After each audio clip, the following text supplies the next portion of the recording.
রমজানের প্রথম রাত। এই রাতটা আমরা সাধারণত কি করি?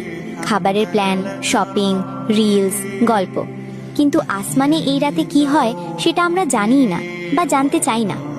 রাসূলুল্লাহ সাল্লাল্লাহু আলাইহি ওয়াসাল্লাম আমাদেরকে জানিয়েছেন, যখন রমজানের প্রথম রাত আসে তখন আরশের তলদেশ থেকে একটি সুমধুর বাতাস বইতে থাকে, আর সেই বাতাসের স্পর্শে জান্নাতের পাতা পল্লব নড়ে ওঠে, দরজার কড়াগুলো কেঁপে ওঠে, যেন জান্নাত নিজেই জানান দেয় রমজান এসে গেছে।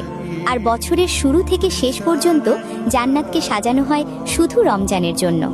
রমজানের প্রথম রাতটা সাধারণ কোনো রাত না।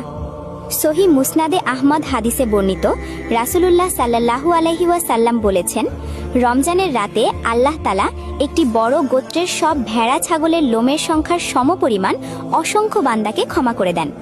সুবহানাল্লাহ। ভাবো তো, আমরা তখন কি করি আর আল্লাহ তখন কি দিচ্ছেন। এই রাত থেকেই আল্লাহ ডাক দিতে শুরু করেন, কেউ আছো ক্ষমা চাইবার? আমি তোমাকে ক্ষমা করে দেব। কেউ আছো কিছু চাইবার? আমি তোমাকে দিয়ে দেব। এই ডাক শেষ রাতে না, শুধু কদরের রাতে না, রমজানের প্রথম রাত থেকেই। কিন্তু সমস্যা কোথায় জানো? আমরা ভাবি এখনো সময় আছে। এই সময় আছে কথাটাই আমাদের সবচেয়ে বড় ক্ষতি। হয়তো এই রমজানটাই আমাদের জীবনের শেষ রমজান, কিন্তু আল্লাহ প্রথম রাতেই ক্ষমা দেওয়ার দরজা খুলে রেখেছেন। এই রাতটা ঘুমিয়ে নষ্ট করার জন্য না, এই রাতটা আল্লাহর দিকে এক কদম হাঁটার জন্য।